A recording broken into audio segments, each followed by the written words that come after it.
चलिए डिस्कस कर लेते हैं उत्तर प्रदेश करंट अफेयर जो कि अप्रैल मंथ के हैं, मई मंथ के ऑलरेडी आ चुके हैं, उनको देख लीजिए, एग्जाम पास में आ रहा है तो उसका रिवीजन करने के लिए आपको आसानी होगी। देखिए ग्रीन म्यूनिसिपल बॉन्ड्स के ऊपर एक न्यूज़ है। ग्रीन म्यूनिसिपल बॉन्ड का मतलब क्या होता है? ऐसे बॉन्ड्स जो पैसे उठाने के लिए काम आते हैं और जो पैसे इकट्ठे किए जाएंगे जो बॉन्ड को सेल कर कर, उन पैसों का काम होगा ऐसी जगह खर्च करना जहां पर इन्वायरमेंट फ्रेंडली प्रैक्टिसेस हों या फिर कोई टूल्स खरीदने हो या कुछ भी काम करना हो। तो हुआ क्या है कि गाजियाबाद म्यूनिसिपल कॉर्पोरेशन, तो ये भी आ सकता है इंपॉर्टेंट है कि कौन सा है, क्योंकि become the first in India, ये भारत में पहली म्यूनिसिपल कॉर्पोरेशन बनी है जिसने ग्रीन म्यूनिसिपल बॉन्ड इशू किए हैं। किसके अंदर? स्वच्छ भारत मिशन अर्बन के अंदर। Of course Ghaziabad municipal corporation कहां पर होगा? अर्बन एरिया में होगा। तो स्वच्छ भारत मिशन अर्बन के थ्रू क्यों काम कर रहा है? To promote sustainable water management, कि भाई जो वाटर मैनेजमेंट है सस्टेनेबल तरीके से प्रमोट करना है। तो यहां पर आप याद रखेंगे। और साथ साथ ये भी है Ghaziabad won the 2024-25 best municipal treated water award. तो पानी के क्षेत्र में गाजियाबाद की जो म्यूनिसिपल कॉर्पोरेशन अच्छा काम कर रही है, boosting investor trust in urban local bodies. तो अब देखो ये चीज है कि 2024-25 में उसको best municipal treated water award मिला है, तो उसके लिए ग्रीन म्यूनिसिपल बॉन्ड इशू करना आसान है, उसके पैसे इकट्ठे कर सकती है। क्यों? क्योंकि लोगों को ट्रस्ट है। ठीक है, यहाँ पर देख लेते हैं। देखिए ये डिस्ट्रिक्ट है, ये यूपी के डिस्ट्रिक्ट है। यहाँ पर मैं दिखाना चाहता हूँ कि गाजियाबाद कहाँ पर है, यहाँ पर पड़ता है ये। सो यहाँ पर गाजियाबाद है, उधर मेरठ से लगा हुआ है, उधर बागपत है, नीचे गौतम बुद्ध नगर है और सर बुलंदशहर है, उधर ज्योति फूले नगर है, इधर ही दिल्ली एनसीआर स्टार्ट हो जाता है। तो होता क्या है कि मैं थोड़ा मैपिंग वगैरह पता होना जरूरी है कि कहाँ पर कौन कौन से डिस्ट्रिक्ट है, क्योंकि यूपी के रिलेटेड एग्जाम है तो इसलिए जरूरी हो जाते हैं। फिर आता है कि Uttar Pradesh leather and footwear policy 2025 हुआ क्या है? उत्तर प्रदेश गवर्नमेंट ने क्या करा है कि लेदर और फुटवेयर पॉलिसी को अप्रूव कर दिया गया है। इसका मोटिव क्या होगा, एम क्या होगा? इंक्रीज प्रोडक्शन कैपेसिटी, कि भाई जो प्रोडक्शन है उसकी कैपेसिटी बढ़ाना है, बिल्कुल। एनकरेज एक्सपोर्ट करना है होगा, और ग्लोबल ब्रांड प्रेजेंस, कि पूरी दुनिया के अंदर हमारी ब्रांड को दिखाना है कि हमारा जो लेदर फुटवेयर इंडस्ट्री में हम लोग काम कर रहे हैं। और इससे क्या होगा, जब हम लोग एक्सपोर्ट करेंगे तो रेवेन्यू बढ़ेगा स्टेट का। Realising the vision of UP make in enterprise state, और जो हमारी जो गवर्नमेंट है उसका जो विजन है कि हमें एक इंटरप्राइज स्टेट बनाना है यूपी का, उसमें काम करेगा, क्योंकि हम ये सब काम करते आएंगे। सो कानपुर क्या काम करेगा? कानपुर सबसे इंपॉर्टेंट क्या है? It is famous for its leather and footwear industries. तो कानपुर लेदर के लिए है, तो जो कानपुर है एक सेंट्रल रोल प्ले करेगा। और इससे क्या होगा कि आगरा है, कानपुर, उन्नाव, लखनऊ, बरेली, इन सब जगह में जो होगी लेदर फुटवेयर पॉलिसी को प्रमोट किया जाएगा। अगर हम बात करते हैं UPS 40 share in India total leather export, अगर हम बात करते हैं जो लेदर एक्सपोर्ट की बात करें पूरी दुनिया में भारत से जो एक्सपोर्ट किया जाता है उसका लगभग 50%, टू बी मोर एक्यूरेट 46% जो है उत्तर प्रदेश से होता है, with Agra considering the footwear capital and Kanpur the global hub for safety womens and leather goods, safety footwears and leather goods. ठीक है, so the policy promote private industrial park with incentive like capital subsidy. ये सब हमारे किसी काम का नहीं है, क्या क्या बेनिफिट मिलेंगे, बिकॉज अभी इनको ज्यादा कुछ है नहीं, एग्जाम में डायरेक्ट क्वेश्चन आते हैं डायरेक्टली, तो हम उसकी बात करेंगे। बाकी मैं लिख दिया, आप पढ़ना चाहें पढ़ सकते हैं। इको टूरिज्म का मतलब क्या होता है? इको टूरिज्म मतलब ऐसा होता है कि प्रमोट करा जाए टूरिज्म को, लेकिन उसकी जो सस्टेनेबिलिटी एनवायरमेंट को ध्यान में रखते हुए। सो यूपी गवर्नमेंट है decided to develop dams and reservoirs as a tourist destination to promote eco tourism in state. जो रिजर्वोयर्स होते हैं, जो डैम्स होते हैं, उनको हम टूरिस्ट प्रमोशन के लिए यूज कर सकते हैं। तो यहाँ पर क्या है कि यहाँ पर है 7 मेजर डैम्स हैं और जो लेक्स हैं, जैसे यहाँ पर है चित्रकूट है, महोबा में है, सोनभद्र है, हमीरपुर है, और झांसी है, सिद्धार्थनगर है, बांदा है। यहाँ पर इनके हैं जैसे नौवा टैंक है, मजूरी सागर है, घरमाऊ लेक है, मुधामा डैम है, धर्मदोल डैम है, अर्जुन डैम है और गुंता डैम है। तो यहाँ पर क्या होगा कि यहाँ पर इको टूरिज्म प्रमोट किया जाएगा। सो क्या क्या होगा कि इसमें नेचुरल साइट्स हैं विद मॉडर्न टूरिस्ट फैसिलिटीज, क्या होंगे? रिजोर्ट बनाए जाएंगे यहाँ पर, कि आप वहाँ जाकर रुक सकते हैं, स्टे कर सकते हैं, रात को नेचुरल ब्यूटी के साथ ही बोटिंग कर सकते हैं, वाटर स्पोर्ट कर सकते हैं, ट्रैकिंग कर सकते हैं, कैंपिंग कर सकते हैं। तो इन सब चीज़ों का मॉडर्न फैसिलिटीज ही प्रोवाइड की जाएगी। यहाँ पर डाल दिया है, जैसे यहाँ पर है कि अब आता है कान्हा गौशाला। तो ये कहाँ पर है? ये आगरा में है। तो यहाँ पर क्या सोलर पावर प्लांट की बात की जा रही है, सोलर पावर प्लांट इसमें लगाए जाएंगे। मतलब क्या है? 2 megawatt solar power plant will be installed the Kanha गौशाला इन आगरा। तो सिंपल है कि 2 मेगा पावर के सोलर प्लांट लगाए जाएंगे। मायावाकी फॉरेस्ट की तरह इसको जो खाली जमीन पड़ी उसको डेवलप किया जाएगा। मायावाकी क्या है? ये जापानीज टेक्निक है, ये कम एरिया में और डेंस फॉरेस्ट बनाने के लिए काम आती है। ये इसको पढ़ लीजिएगा एक बार, इसमें आई थिंक मैंने डाली नहीं है आपको उसमें। और सस्टेनेबल प्रैक्टिस तो हम करेंगे ऑफकोर्स। फिर आता है BBAU gate patent for bioplastic. BBA का मतलब क्या है कि बाबा साहेब भीमराव अंबेडकर यूनिवर्सिटी जो कि लखनऊ में है, उसको क्या हुआ है? उसको पेटेंट ग्रांट किया गया है बायोप्लास्टिक बनाने के लिए। तो ये क्या है? A scientist from Baba Saheb Bhimrao Ambedkar university जो कि लखनऊ में है has been granted a patent by the government of India for making bioplastic using cow dung and special bacteria.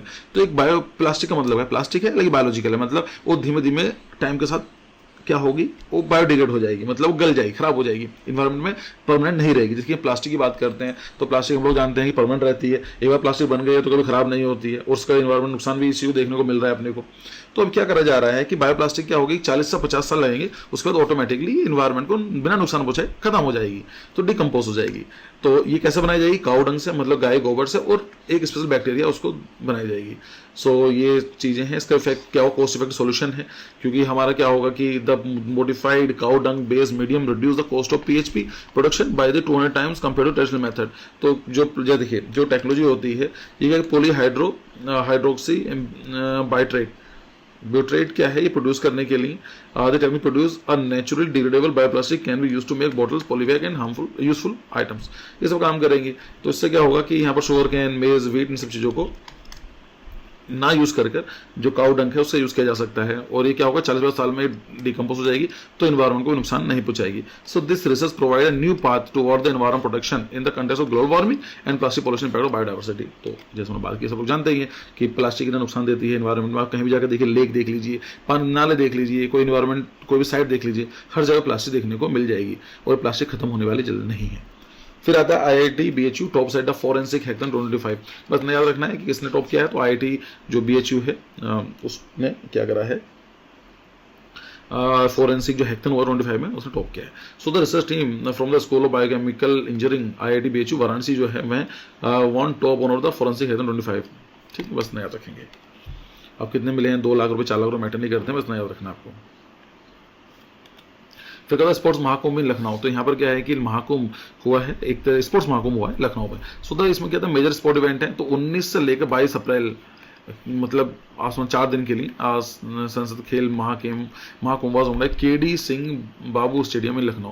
तो ये जो केडी सिंह बाबू स्टेडियम में लखनऊ वहाँ पर कराया गया है टू प्रमोट स्पोर्ट्समैनशिप। इसका बेनिफिट क्या होगा भाई, कि स्पोर्ट्समैनशिप प्रमोट होगी, हेल्दी लाइफस्टाइल होगा, स्पोर्ट्स वही खेल सकते हैं हेल्दी होते हैं, and indigenous sport among youth. तो दिखाने के लिए कि हमारे जो इंडिया में कौन कौन से स्पोर्ट्स हैं जिनको हमें प्रमोट, अपने इंडिया के ही हैं उनको हम प्रमोट करना चाहिए। जो लोग जानकारी होगी, जो लोग आएंगे देखेंगे तो कहने का प्रमोशन भी मिलेगा। 10,000 पार्टिसिपेंट्स में से 2,500 सेलेक्ट किए जाएंगे और डिस्ट्रिक्ट लेवल पर होगा, और उनको 8 लाख का वो मिलेगा। इतना मैटर नहीं करता कितने पैसे मिलेंगे। So this event features modern sport like athlete होगा, बॉलीवुड होगा, कबड्डी होगा, बास्केटबॉल होगा, हॉकी, फुटबॉल, बॉक्सिंग, टैइक्वांडो, ठीक है, अलॉन्ग विद ट्रेडिशनल लाइक कलरीपट्टू, योगासना और मलखम। ये देख लीजिएगा, ये क्या है, इसमें कलरीपट्टू, योगासन और मलखम में क्या होता है। एक आपने सुना होगा डंडा होता है, उस पर लोग प्रैक्टिस करते हैं, तो मलखम तो ये है। कलरीपट्टू भी एक तरह का इस तरह का ये चीज़ है, मार्शल आर्ट है, ये साउथ इंडिया में ज़्यादा होती है। और योगासन तो हम लोग जानते हैं, योग के थ्रू जो आसन होते हैं उनको प्रमोट भी करा जाएगा। फिर आता है रेशम सखी स्कीम। देखिए नाम से क्लियर, रेशम का मतलब क्या होता है, सिल्क होता है। तो कहीं ना कहीं क्या करेगा कि ये गवर्नमेंट ऑफ उत्तर प्रदेश की एक स्कीम है। इसमें क्या करा गया है कि जो economically empower womens, rural womens, जो गांव में औरतें हैं उनको सिखाया जाएगा सेरिकल्चर करना। मतलब रेशम के जो मेथड सिखाए जाएंगे, उससे रेशम बनाएंगे, उस रेशम के थ्रू क्या होगा, उनको एम्पावर्ड करना, मतलब पैसे इकोनॉमिकली एम्पावर्ड करना। भाई जो मार्केट में बेचेंगे, कहीं मंडी जाकर बेचेंगी, तो उनको कहीं ना कहीं पैसे मिलेंगे। So implement joint by the state rural livelihood mission plus silk department, the scheme will provide training to silk worm rearing for production mulberry and tasar silk. तो जो मलबरी होती है, 3-4 तरह की इसमें सिल्क होती है। तो मलबरी हो गया, तो सर जो सिल्क है, अच्छी क्वालिटी की सिल्क होती है, उसको सिखाया जाएगा, ट्रेनिंग दी जाएगी। उसके बाद क्या होगा कि उससे क्या होगा कि एम्पावरमेंट उनको मिलेगा। सो ट्रेनिंग और mulberry silk grading will be given to the Mysore, तो मैसूर में होगी, और जो तसर सिल्क ग्रेडिंग है वो रांची में होगा इस चीज़ का। ठीक है, तो ये चीज़ आती है। टारगेट क्या है कि 50,000 वुमेन्स को इस काम में लेकर आने के लिए 5 साल। तो आप समझ सकते हैं एक साल में 10,000 वुमेन्स को, फिर 75,000 women from the 15 district in first phase. तो पहले फेज के अंदर 75,100 मतलब 7,500 वुमेन्स को जो है उसमें प्रमोशन के लिए उनको बताया जाएगा, और ये पहले फेज में। उसके बाद क्या होगा कि 50,000 वुमेन्स को इसमें लेकर जाया जाएगा। इसका बेनिफिट क्या होगा, रूरल इकोनॉमी प्रमोट होगी थ्रू द लोकल रिसोर्सेज। सबसे पहली बात है भाई, गाँव में सब सिखाया जाएगा, तो गाँव वालों काम करेंगे, वुमेन इंपावरमेंट होगा, वुमेन का काम करेंगे, तो रिड्यूस सोशल इनइक्वालिटीज। तो ये चीजें कि जो आदमी और जो औरत में जो डिफरेंस है वो खत्म होगा। एक्सपेंशन ऑफ सिल्क इंडस्ट्री, तो इस सिल्क इंडस्ट्री का डेवलपमेंट होगा, और अर्बन माइग्रेशन में कम होगा। क्योंकि अब मान लीजिए वुमेन जो गांव में रहती है उनको काम नहीं मिल रहा है, तो माइग्रेट करती हैं अर्बन एरिया में। अब क्या होगा, यहाँ पर काम मिलेगा तो माइग्रेशन नहीं होगा उसका। ठीक है, इस तरह की चीजें हैं, देख लीजिए, ये सब सिखाया जाएगा इन सब चीजों करते हुए कि यहाँ सिल्क कैसे बनाना होता है, ककोन होता है, उससे बनाया जाता है। फिर एक नया आता है कि क्रिमिनलाइजेशन ऑफ सिविल डिस्प्यूट। देखिए होता क्या है, दो तरह के क्राइम होते हैं, एक होते हैं आपके बताऊंगा अभी मैं, सिविल केसेस होते हैं, एक होता है क्रिमिनल केसेस, ठीक है। अब होता क्या है कि ये टेंडेंसी देखी गई है कि जो चीफ जस्टिस ऑफ इंडिया है संजीव खन्ना जी ने, उन्होंने ये बोला है कि यूपी गवर्नमेंट को क्रिटिसाइज किया और ये बोला गया है कि देखो वहां पर क्या है कि क्रिमिनलाइजेशन किया जा रहा है, मतलब सिविल डिस्प्यूट को क्रिमिनल की तरह दिखाया जा रहा है, तो सिविल केसेस को क्रिमिनल केसेस की तरह ट्रीट किया जा रहा है। सो ये चीज है, by increasing tendency of converting ordinary civil matters into criminal cases. जो सिविल मैटर है उनको छोटे से सिविल मैटर्स और क्रिमिनल केसेस के थ्रू दिखाया जाता है। जैसे इसमें दिखाया डिजायर फॉर स्पीडी जस्टिस का बेनिफिट क्या होता है, उनको लगता है कि जस्टिस जल्दी मिल जाएगा। Strategic use of criminal section like 420 का चीटिंग का है, और 406 के क्रिमिनल ब्रीच ऑफ ट्रस्ट है, lack of legal understanding and delay in the civil judicial process. तो ये होता है सिविल प्रोसेस मतलब स्लो काम करते हैं, तो इसलिए कि दिखा जाएगा। अब बोलेंगे ऐसा कैसे हो सकता है, भाई सिंपल सी वाली बात है, एक चेक दिया मान लीजिए, अब वो चेक बाउंस हो गया, देखा सिविल मैटर है ये, लेकिन दिखा दिया जाएगा कि मैं धोखा दिया है, 420 से केस भी लग जाएगा, तो वो चीज आती है। So this trend undermine the distinction between civil and criminal matters plus undue pressure on accused and misuse of the criminal justice system for personal or the political advantage। ये चीज है भाई, किसी ने ज्यादा बड़ी गलती करी नहीं, बस क्रिमिनल दिखा कर तो कहने गलत कर रहे हो ना। अब चेक बाउंस हो ही सकता है, छोटे मोटे काम तो चीज हो ही सकती है, लेकिन उसको दिखाना है कि मेरा नुकसान पहुंचाया है, ट्रस्ट ब्रीच किया है, चीटिंग करी है, तो कहने गलत है। अब बात ये आती है कि सर सिविल और क्रिमिनल डिस्प्यूट में डिफरेंस क्या है। देखिए सिविल डिस्प्यूट्स होते हैं और जो क्रिमिनल डिस्प्यूट्स हैं, डिफरेंस यहाँ पर दिया गया है। देखो dispute between individual and organisation. Civil का मतलब क्या होता है कि एक इंडिविजुअल ये है, दूसरा इंडिविजुअल ये है, इनके बीच में कोई डिस्प्यूट है। एक बंदा ये है, ये मान लीजिए कोई ग्रुप है, तो उसके बीच में डिस्प्यूट आता है, तो उसको हम बोलेंगे सिविल केसेस, ठीक है। अब क्रिमिनल केस में क्या होता है, स्टेट प्रोसीडिंग अगेंस्ट इंडिविजुअल और द पब्लिक रॉन्ग। मतलब क्या होता है, किसी ने किसी अगेंस्ट काम करा लेकिन उसने सिक्योरिटी ली हुई थी, स्टेट ने ली हुई थी, तो उसको ट्रीट किया जाता है कि उसने सिक्योर स्टेट के अगेंस्ट काम करा है। मतलब ऐसा मान लीजिए पर्सन ए है और पर्सन बी है, अब दोनों क्या है संविधान के थ्रू हमें संरक्षण प्राप्त है। अब मान लीजिए ए ने क्या करा, इसको मर्डर कर दिया, मार दिया, पीड़े चोट पहुंचा दी, तो बी की सिक्योरिटी रिस्पॉन्सिबिलिटी किसकी थी, स्टेट की थी। अब क्या हुआ, उसको नुकसान पहुंचाया तो स्टेट कंपेल से करता है, स्टेट केस करता है। तो जब भी होते हैं तो इसको देखा जाता है अगेंस्ट द स्टेट, ठीक है।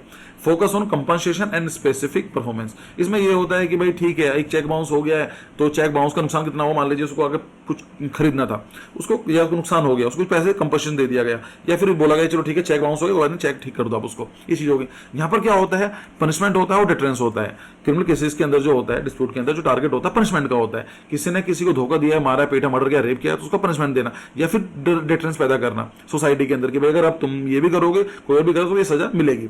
बर्डन ऑफ प्रूफ क्या रहता है, इसमें क्या रहता है, प्रीपोंडेरेंस ऑफ द एविडेंस, इसी रहती है। बर्डन ऑफ प्रूफ क्या रहता है, बियॉन्ड रीजनेबल डाउट। फर्क क्या है, इसमें चीज देखी जाती है कि मान लीजिए दो पार्टीज हैं, इसने बोला मेरा नुकसान हुआ, इसने बोला ये मेरा रीजन था। इसमें जो भी लगता है, लाइक किसी के 51% लगता है कि हाँ भाई इसकी जो बात बोल रहा है सही बोल रहा है, इसकी भी कैसा नहीं, इसके गलत बोल रहा है, पर ये इसका जो बोल रहा है थोड़ा अच्छा तरीके से बोल रहा है। मतलब जैसा मान लीजिए एग्जाम्पल लेते हैं चेक बाउंस होने का। चेक बाउंस हो गया, उसने बोला कि चेक बाउंस हो गया, इससे मेरा क्या हुआ कि मेरा 1000 का नुकसान हुआ।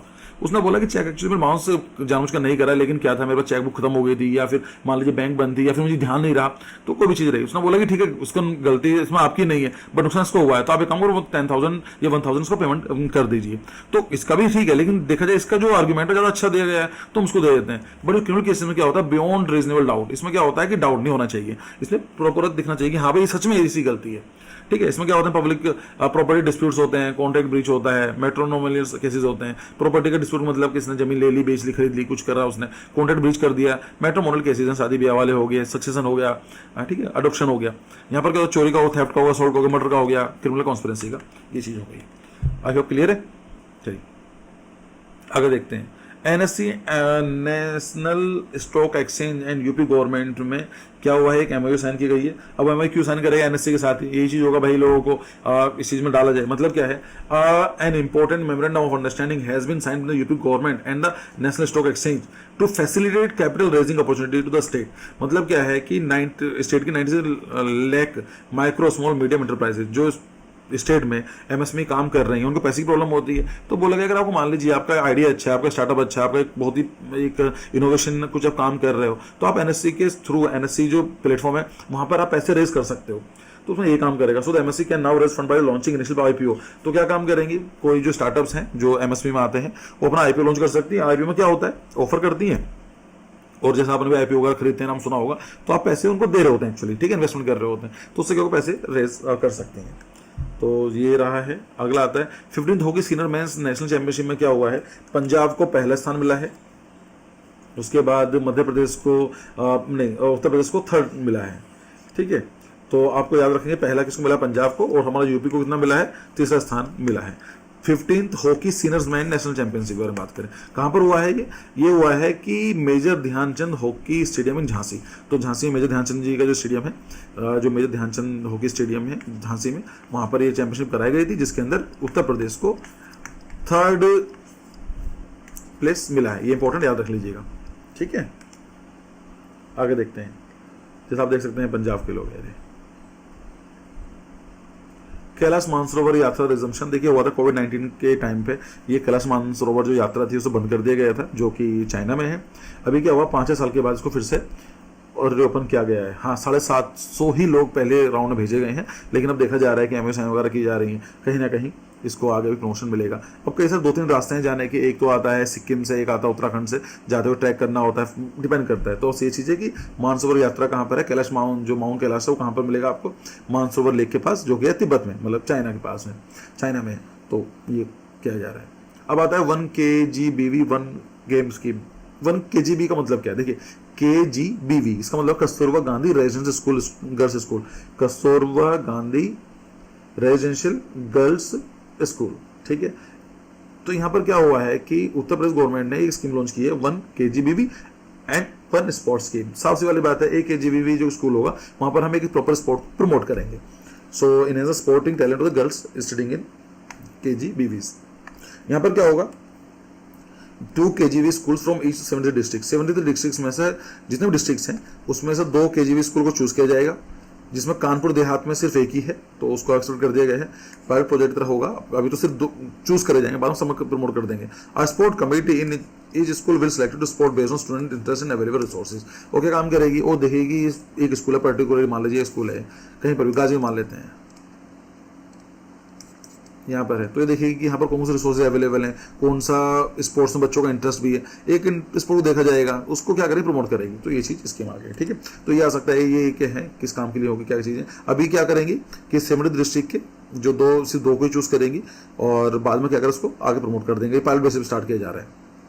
तो ये चीज़ आती है कि इसको मैं डाल दिया है। KGBV स्कीम क्या है, देखिए कस्तूरबा गांधी बालिका विद्यालय जो है, कि कस्तूरबा गांधी बालिका विद्यालय स्कीम क्या है। सो ये क्या हुआ, launch by the government of India in 2004, 2004 में लॉन्च की गई थी। तो stabilise residential school at upper primary level of the girl for minority communities in difficult area. देखिए होता क्या है कि 1 से लेकर 5वीं क्लास तक तो बोलते हैं प्राइमरी स्कूल, 5 से लेकर 8वीं की क्लास होती है, 6 से लेकर 8वीं क्लास होती है, उसको बोलते हैं अपर प्राइमरी लेवल।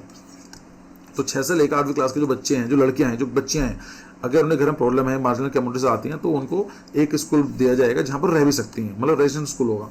सो टारगेट क्या होगा, फीमेल रूरल लिटरेसी को जो है फीमेल क्या है, मतलब कहाँ पर टारगेट एरियाज कहाँ पर है, जो फीमेल लिटरेसी लेवल जो है वो नेशनल एवरेज से कम है, और जहाँ पर जेंडर गैप जो है वो ज़्यादा हमें देखने को मिलता है लिटरेसी।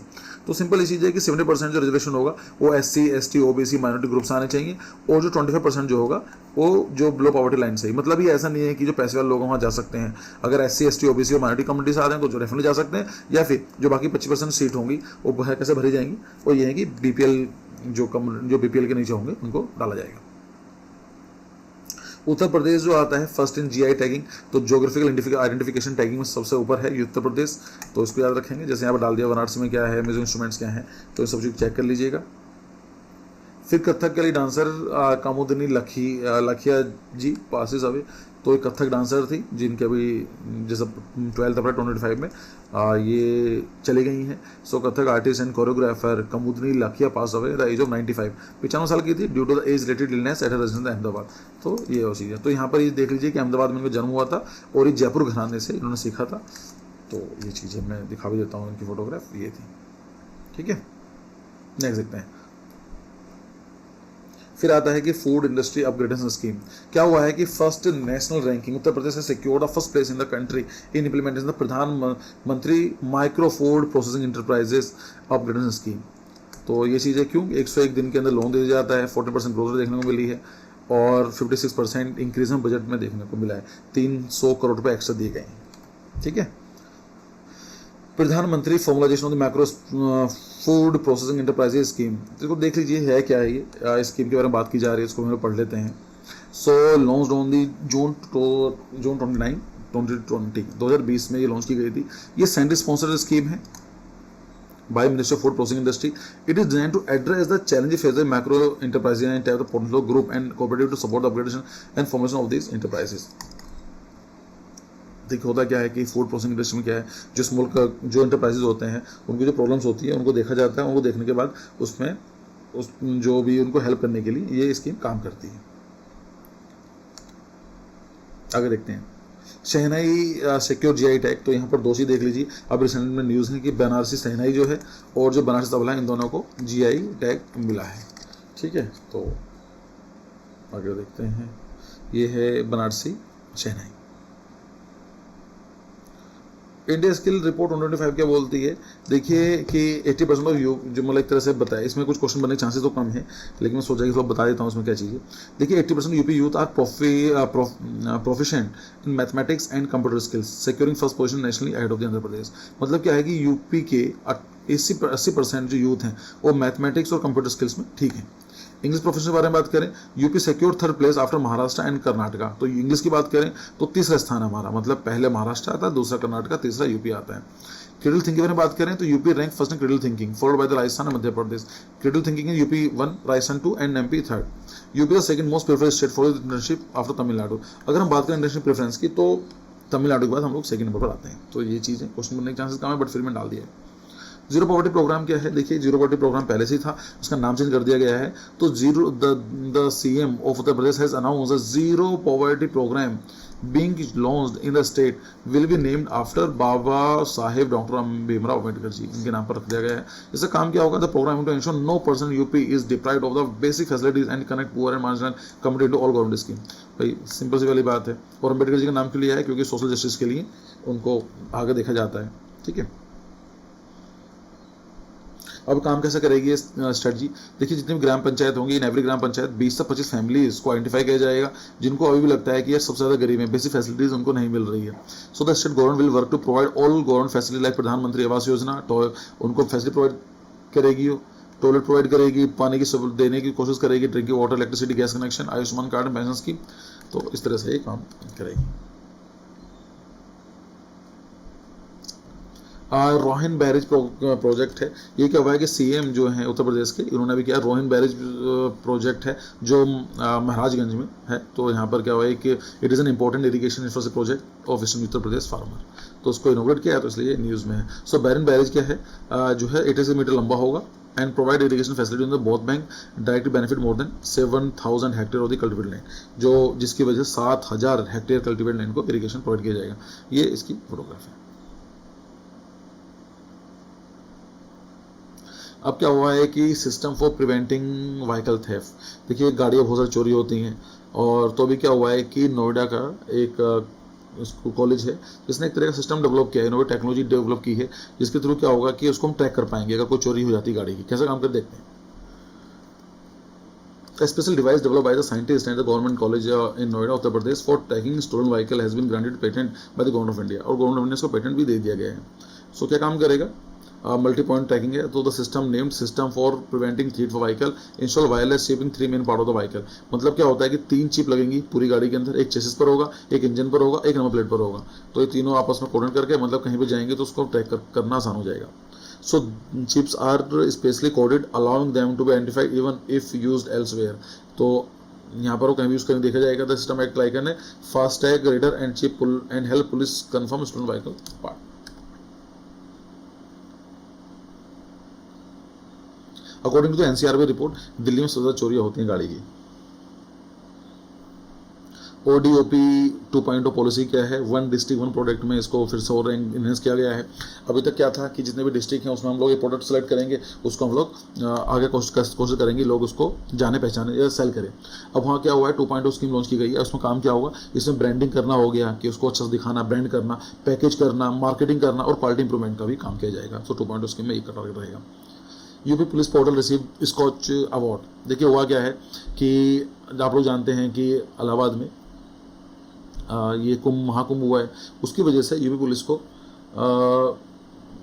ये अवार्ड दे दिया गया नहीं, ये चीज़ सॉरी मैं इसमें कुछ और था, उसके अंदर भी आएगा वो। एक्चुअली फायर ब्रिगेड के बारे में बात करी जाएगी, यूपी से कंफ्यूज हो गया मैं, बताऊंगा अभी करंट अफेयर आने वाला है। UP police portal receive SKOCH award क्या है? The investigation prosecution conviction portal develop by the technical service of Uttar Pradesh has been awarded the SKOCH award in the police and security category.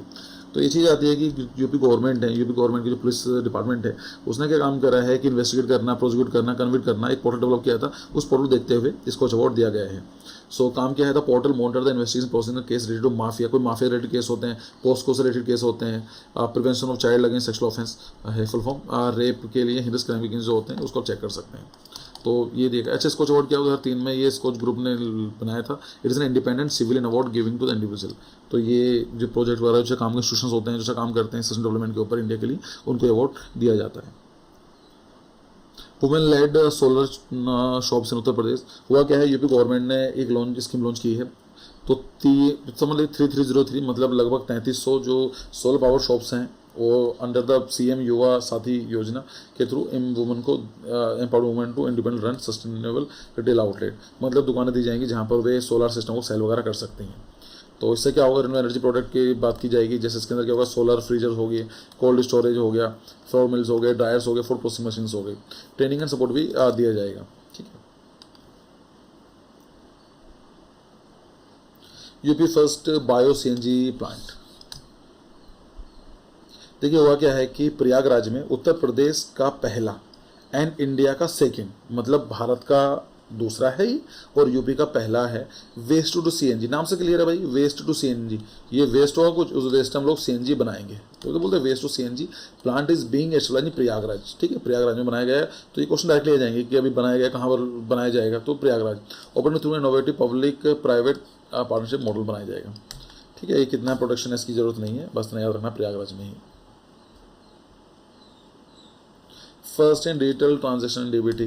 देखिए हुआ क्या है कि ये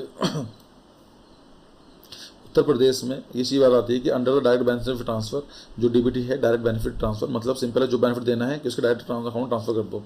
scheme the state government has transfer the amount directly to 9.08 crore benefit through 2007 scheme in 11 departments. तो इतनी जरूरत नहीं है कुछ खास कंट्रोल नहीं। हाँ, ये आ गया ना, कन्फ्यूज हो गया था। UP fire department honoured by Goa government. देखिए हुआ क्या था?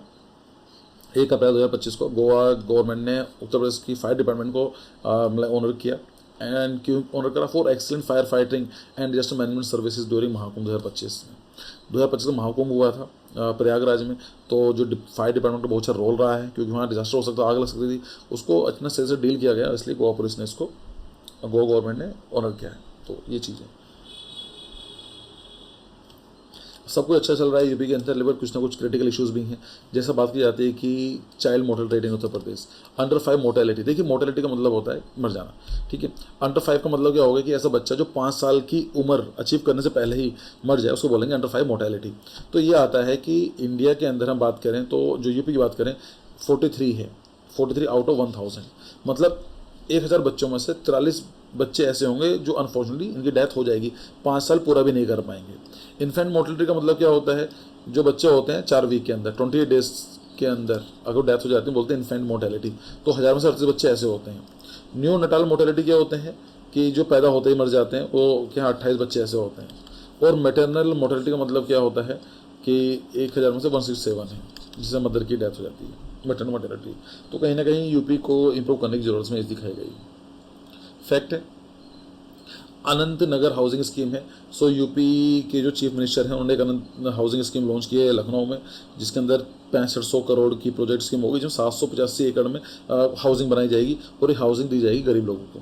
सो यहाँ पर वो चीज़ है 1.5 lakh people will get traditional facilities, 1.5 lakh लोगों को घर मिलेंगे, 10,000 फ्लैट बनाए जाएंगे ऑन 60 प्लॉट्स में। Housing for more than 25 in EWS economic section and lower income group के लिए होगी। तो आप समझ सकते हैं कि EWS के लिए और लो इनकम ग्रुप के लिए ही बनाई जाएगी। ये देख लीजिए, सारनाथ स्कल्पचर स्टाइल में क्या है? डिप्लोमेटिक गिफ्ट है, मतलब क्या है? प्रधानमंत्री मोदी जी हमारे गए थे Thailand. So during his visit to Thailand, prime minister Narendra Modi gifted a brass statue of Buddha in meditation posture made in Sarnath style. तो ये दिया गया ऐसे न्यूज़ में। सारनाथ स्टाइल आप जानते हैं सारनाथ क्यों फेमस है, जो हुआ था फर्स्ट सेरेमन दिया था, तो यह ना धर्म चक्र परिवर्तन, इस इवेंट को बोला जाता है फर्स्ट सेरेमन लॉर्ड बुद्धा ने दिया था। UP leads in ethanol production. आप समझ सकते हैं यूपी ने क्या करा है, एथेनॉल प्रोडक्शन के अंदर एक महारत हासिल कर दी है। 2 बिलियन एथेनॉल प्रोडक्शन है। उत्तर प्रदेश है top the country in ethanol production, increasing capacity 2 billion litres per year for the last 8 years. समझ सकते हैं आप। और टारगेट कितना है, 2.5 बिलियन टारगेट का है इसी साल का। 2022 में ये पॉलिसी चलाई गई थी, और 2070 की टारगेट क्या हमारा 2070 तक, 2070 तक नेट जीरो टारगेट है। नेट जीरो टारगेट क्या होता है, किसी कंट्री किसी स्टेट क्या होता है कि हम कुछ भी काम करते हैं, इकोनॉमिक एक्टिविटी करते हैं, तो कहीं ना कहीं पोल्यूशन करते हैं, इन्वायरमेंट को डिग्रेड करते हैं, जैसे कार्बन डाइऑक्साइड एमिशन करते हैं। तो नेट जीरो का मतलब क्या है कि हम जितना कार्बन डाइऑक्साइड रिलीज करेंगे उतना या उससे ज़्यादा हम उसको रिस्टोर भी कर देंगे, उसको बोलेंगे नेट जीरो टारगेट, है ना। So ethanol production will help achieve India target of net zero emission by this year.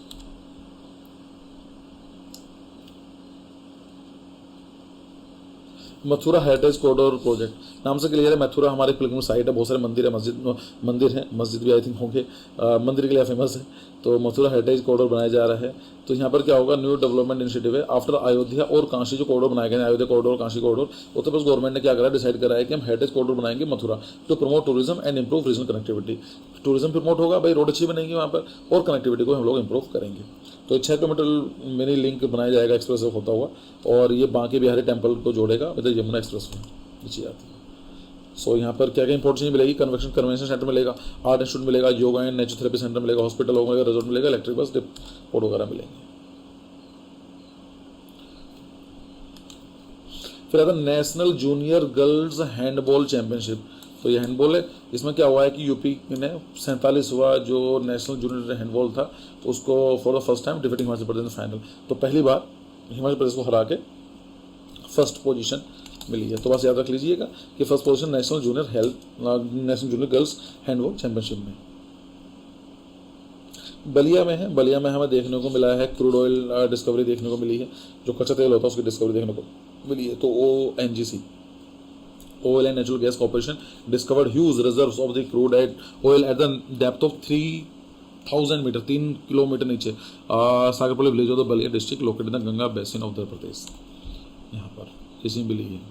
अगर देखा जाए बलिया कहाँ पर है, तो बिल्कुल ईस्टर्न बॉर्डर पर आपको देखने को मिलेगा। ये रहा, बिहार से जुड़ा हुआ है, तो बिहार है, इधर गाजीपुर है और देवरिया है, यहाँ पर आपको देखने को मिलेगा। इसी जाती है माओ गाजीपुर दोस्तों।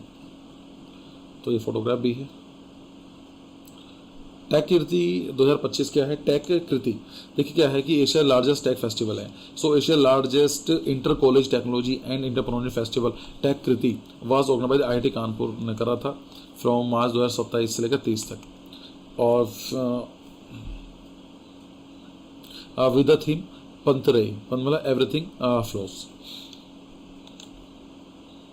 फिर आता है ये चीज़ है, देखिए नाम है ये अहेटुला लोंगेरेस्टिक का स्नेक डिस्कवरी। एक तरह का सांप है, ये रेयर स्नेक मिला है, देखने में कुछ इस तरह का है। तो ये चीज़ है। सो अ रेयर स्नेक, जो नाम बताया है लॉन्ग वाइन स्नेक, वह discovered in the Dudhwa tiger reserve in Uttar Pradesh. तो उत्तर प्रदेश का दुधवा टाइगर रिजर्व है, वहाँ पर राइनो शिफ्टिंग प्रोग्राम चल रहा था, वहाँ पर एक सांप मिला है जो कहीं पहले नहीं देखा गया था। तो ये चीज़ आती है। नेक्स्ट करंट अफेयर है एग्रोवोल्टिक प्रोजेक्ट क्या है।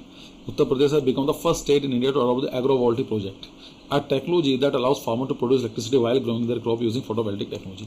मतलब क्या है कि यूपी गवर्नमेंट पहला स्टेट बन गया है जिसने एग्रोवोल्टिक प्रोजेक्ट को अडोप्ट कर लिया गया है। इसमें क्या होगा, देखिए मान लीजिए ये खेती चल रही है आपकी, यहाँ पर हम सोलर पैनल लगा दिए, इससे क्या होगा, हमें सोलर एनर्जी प्रोवाइड करेंगे, नीचे आप यहाँ पर खेती कर सकते हैं। सो का बेनिफिट क्या होगा, solar panel reduce evaporation from the crop. भाई सबसे वाली बात है, अब धूप कम पड़ेगी तो एवपोरेशन कम होगा, तो पानी की पावर हम कम देना पड़ेगा। So it will improve water utilisation, protect crop from the high temperature and UV rays, reduce electricity cost and increase farmer income. तो ये चीज़ रहेगी। इसमें क्या होगा, AD फंडिंग मतलब एशियन डेवलपमेंट बैंक से फंडिंग मिली है। और बस इतना ही है, आपको मैं दिखा भी देता हूँ कैसे काम करता है। ये इस तरह से काम करेगा, ये लग जाएंगे इसके फोटोवोल्टिक उसमें, तो नीचे आप खेती कर सकते हैं। Increase solar energy production. UP में क्या हुआ है कि यूपी ने बताया कि हमारे पिछले 8 साल में 10 गुना हमने सोलर एनर्जी प्रोडक्शन बढ़ा दिया है, 10 times in the last 8 years. मतलब 288 मेगावाट की थी 2017 कैपेसिटी थी, जो आज होते हुए 2653 कैपेसिटी हो चुकी है। तो आप समझ सकते हैं 2025 में 2653, पहले 300 के आसपास से 3000 के आसपास हो चुकी है, तो लगभग 10 टाइम हो चुकी है। और 5 साल का टारगेट यही है 22,000 मेगावाट का। So this is the end of the video. और वीडियो पसंद आई तो चैनल को सब्सक्राइब कर लीजिए, बहुत मेहनत से वीडियो बनाई जाती है, थोड़ा सा सपोर्ट करेंगे तो अच्छा लगेगा मुझे भी। So thank you for your time, see you, bye bye.